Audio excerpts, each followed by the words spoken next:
It was the early hours of Wednesday, October 19th, 2016. North Oxford was still waking up, calm and unsuspecting of what was about to unfold. But behind the tinted glass of a luxury penthouse in Summertown, a team from Thames Valley Police's Serious and Organised Crime Unit was quietly preparing to strike. For months, they had been shadowing a man who lived a life that didn't quite add up. Expensive cars, designer clothes, and money flowing like water. Yet no clear source of income. What appeared to be luxury was actually the surface of one of the region's most extensive organised crime operations. This is the story of Cara Udin, Errol Mima, and Talent Stoica, the men behind a vast cocaine network that stretched across Britain. Welcome to Truth Unraveled. Let's dive into the case. At first glance, Cara Udin looked like the image of low-key success. Born and raised in Oxford, he had always kept a quiet profile. No major run-ins with the law, no scandals, nothing out of place. Locals knew him as the man with flashy cars cruising through Summertown, living in one of North Oxford's most high-end developments, Scholar's Mews. His top-floor penthouse, costing nearly £3,000 per month, symbolised status. Behind the gated complex, his garage looked like a revolving showroom. Lamborghinis, Ferraris, and Range Rovers that came and went every few weeks. But when detectives began following the money, they realised something didn't fit. Within months, Udin had spent over £62,000 on luxury rentals and leases alone. The numbers didn't match his supposed income. At first, it was just whispers from neighbours, casual comments about his cars, murmurs about how he could afford such a lifestyle. Those small remarks soon landed on the radar of officers already investigating drug movements between Oxfordshire and the Midlands. What began as a tip-off soon exposed a sprawling, multi-layered drug network operating like a business empire. As police dug deeper, they discovered that Udin was far from a small-time player. He was at the center of a nationwide distribution system, moving high-purity cocaine across the UK. At the top sat an Albanian-bred import network, controlled by Errol Mima, who managed the inflow of cocaine shipments into Europe and eventually Britain. Udin was the UK-based coordinator, the bridge between the importers and the regional gangs. His job? To ensure the smooth transfer of kilograms of cocaine from import hubs to trusted intermediaries and regional distributors.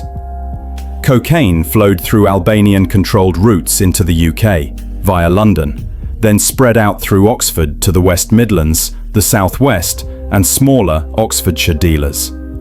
Oxford's location between London and Birmingham, connected by key motorways, made it an ideal centre for such movement. Their methods mixed simplicity with sophistication. Couriers drove modified vehicles with hidden compartments for cash and drugs.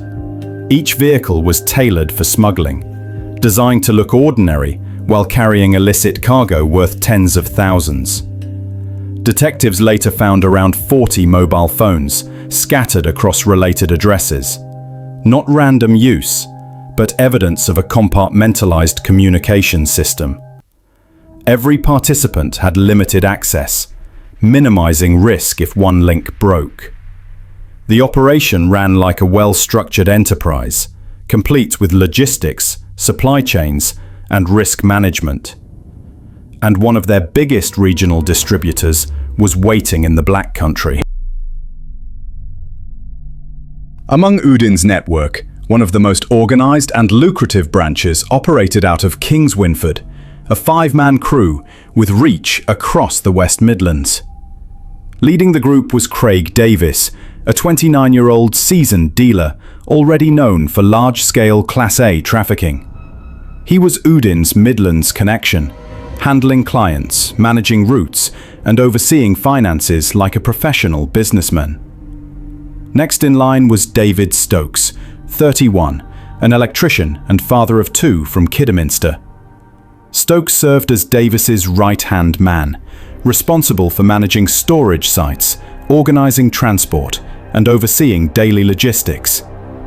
Even as arrests loomed over their circle, Stokes and Davis kept pushing shipments, determined to keep profits rolling.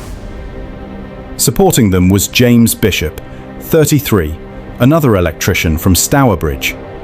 Surveillance teams caught him several times driving to Oxford to meet Udin or his contacts, exchanging either cash or cocaine. He earned a few £100s per trip, unaware that his movements would later become critical evidence linking the Midlands gang to Udin's national network. Then came Jamie Green, 36, of Kingswinford, a mid-tier dealer responsible for redistributing the cocaine to local sellers. His downfall came swiftly when officers stopped him moments after a handoff. Hidden beneath his tracksuit was a kilo of cocaine, with another stash worth £11,000 in his car and £5,500 in cash at his home. Finally, Callum Bradley, 30, joined later, stepping in to maintain runs and deliveries when others were arrested. Their base of operations? A quiet residential stretch on Stallings Lane, hiding what was essentially a cocaine warehouse. Each kilo bought from Udin's Albanian contacts cost around £35,000, but once diluted and resold, it fetched over £100,000, a staggering profit margin. The purity often tested between 60% and 91%, making it some of the strongest cocaine circulating in the Midlands. Despite its short lifespan, the Kingswinford crew functioned like a disciplined company. Scheduled payments, coded communications, and strict separation of cash from product exchanges. To detectives, this wasn't just another gang. It was the mid-tier backbone of Udin's national drug empire. Efficient, cautious, and immensely profitable. By mid-2016, detectives from Thames Valley Police's Serious and Organised Crime Unit had begun to piece together fragments of a far larger picture. What started as a single, suspicious spender in Oxford was rapidly evolving into one of the most significant cocaine supply networks ever uncovered in southern England. Financial reports, intercepted calls, and routine traffic stops were all pointing in one direction. A consistent flow of drugs and cash through Oxford, feeding into a national web of distribution.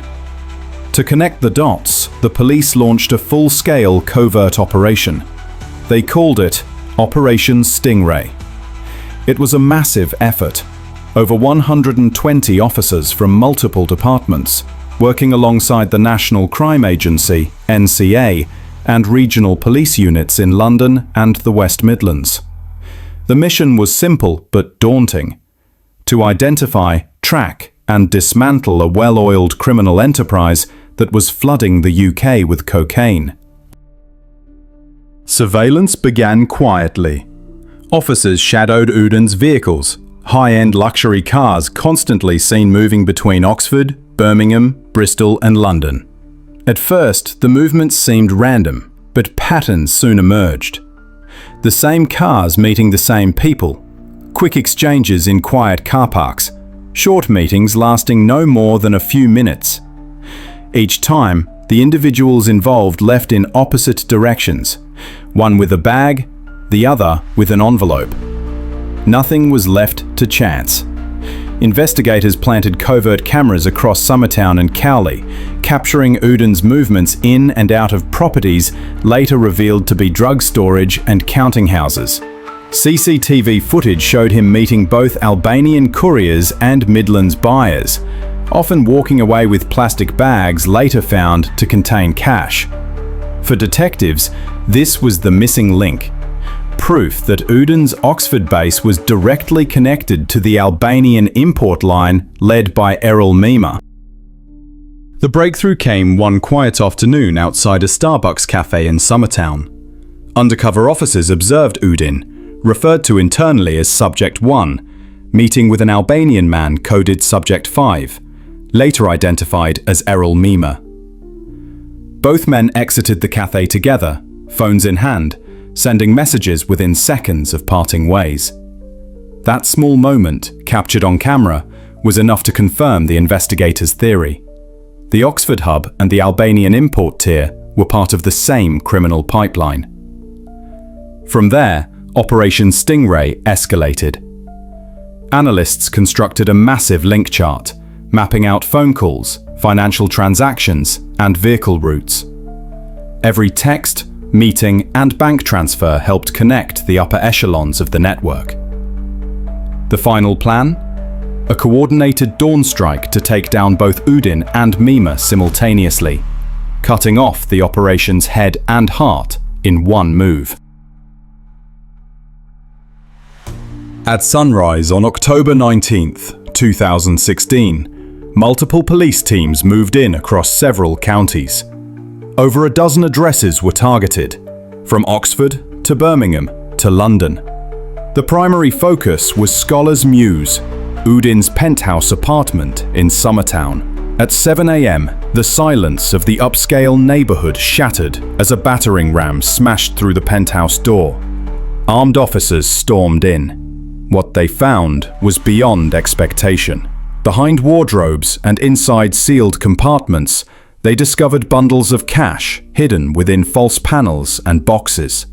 When counted, the total reached £460,000, and that was just from one property.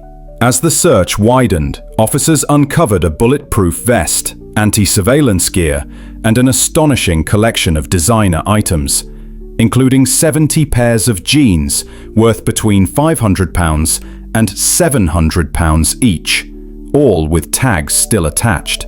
Watches, jewellery, and electronics lay scattered across the room, clear signs of illegal wealth.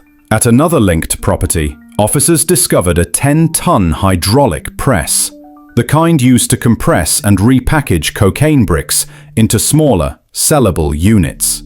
Forensic testing confirmed traces of cocaine on the machine. By the end of the day, simultaneous raids across Oxfordshire and the West Midlands had yielded another £90,000 in cash, bringing the total to £560,000, the largest single cash seizure in Thames Valley Police history at that time. Forensic teams catalogued everything: fibres, fingerprints, DNA samples, and residue from the seized bundles. The results were conclusive. Traces of narcotics and fibres matched with vehicles used by known couriers in Udin's circle. The findings bridged the gap between his lavish lifestyle and the national cocaine trade he helped coordinate. In total, the operation recovered over 10 kilograms of high-purity cocaine, alongside millions in estimated criminal profits. Within hours, 13 suspects were arrested across Oxfordshire, the West Midlands, and London. Operation Stingray had done exactly what it was designed to do: expose and dismantle a large-scale criminal organisation hiding in plain sight. But the investigation didn't stop there.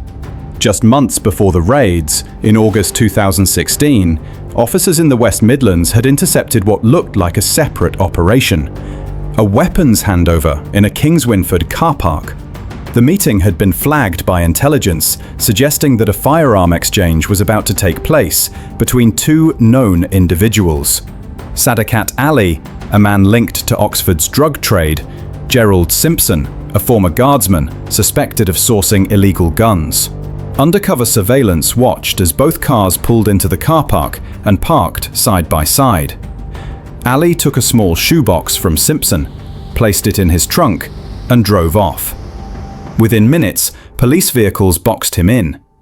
Inside the car, officers found an Adidas shoebox containing two 9mm pistols and 12 rounds of ammunition, along with an envelope containing £2,000 in cash, likely payment for the guns.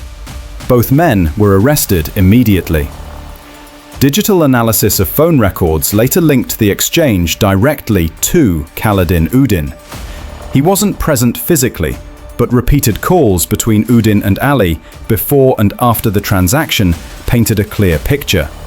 He was orchestrating the deal from a distance. This new evidence meant Udin wasn't just trafficking drugs, he was connected to illegal firearms as well. By mid-2017, Birmingham Crown Court became the stage for one of the most significant organised crime trials in recent regional history. Udin faced multiple counts, including conspiracy to supply cocaine, conspiracy to transfer firearms and ammunition, money laundering. The evidence against him was overwhelming: surveillance, phone data, financial records, and direct forensic links. When the verdict finally arrived, the court left no room for doubt. Udin was convicted on all counts, sentenced to 16 years for drug and money laundering offences, plus another 14 years for firearms offences, to run concurrently. A total effective sentence of 16 years in prison. For detectives, it marked the end of a long pursuit and the fall of one of Oxford's most elusive criminal figures. With Cara Udin behind bars, investigators knew they were only halfway done. The Oxford raids had dismantled the local hub, but the source, the man responsible for importing the cocaine, was still free. That man was Errol Mima, a 33-year-old Albanian national living under multiple aliases across London and northern Italy. While Udin was the UK distributor, Mima was the gatekeeper, a link between South American cartels and the Albanian mafia syndicates controlling supply routes into Europe. He wasn't flashy or loud. In fact, he went out of his way to appear invisible. Detectives described him as the Ghost. He didn't use social media, avoided family gatherings, and communicated through encrypted phones like EncroChat and Sky ECC. Every move he made was deliberate. Every text a code. Mima's operation was built on precision. He oversaw shipments arriving via container ports in Rotterdam and Antwerp, hidden in legitimate cargo like fruit, nuts, and household goods. Once inside Europe, the drugs were transported by road to safe houses in Belgium and northern France, before crossing into the UK hidden inside modified trucks. The profits were staggering. A single kilo of high-purity cocaine, purchased in bulk for around £25,000 in Europe, could be diluted and sold on UK streets for nearly £100,000. Multiply that by the dozens of kilos moving through Mima's line each month, and the empire was worth millions. But that wealth came with paranoia. Mima lived a transient life, moving between short-term rentals, using fake names, and surrounding himself with armed enforcers. Even his closest associates rarely knew where he was sleeping on any given night. After Udin's conviction, financial investigators from the National Crime Agency, NCA, began tracing the unexplained money transfers flowing out of Oxford prior to the raids. They noticed repeated cash deposits, each just under the threshold that would trigger banking alerts, funneled into foreign accounts in Spain, Italy, and Albania. From there, the funds were converted into euros and sent to accounts under shell companies in Tirana and Naples. The common link between all the accounts? A single false identity: Arjan Mehta. It took weeks before investigators realized that Arjan Mehta was actually Errol Mima. This was the breakthrough they needed. By early 2018, Mima had been placed on Europol's watch list, with a joint task force set up between UK and Italian authorities. The mission? Track his financial footprint, intercept his communications, and bring him in. What finally exposed Mima wasn't traditional police work, it was a digital leak. In 2020, EncroChat servers were compromised by European cybercrime agencies. The encrypted network, previously thought unbreakable, was secretly infiltrated. Tens of thousands of criminal messages were decrypted, including those between Mima and several UK contacts, referencing K and the Oxford man, both clear references to Udin. The chats were chillingly detailed. One message read, "Oxford ready again, 4 for next week, send driver Tuesday." Another included GPS coordinates for a meeting spot near Milton Keynes and a brief code phrase, "Same ice, new wrap." For investigators, the meaning was clear. Another delivery was being arranged. These decrypted logs directly linked Mima to ongoing shipments, even after Udin's arrest, proving the network was still active. Interpol issued a red notice for Errol Mima in late 2020. By then, he had disappeared, last seen crossing from France into Italy. Italian police picked up the trail through vehicle rental records, showing a Mercedes Vito van hired under a fake passport. Using border data, they discovered that the same van had traveled to Belgium, then back to Milan, days apart.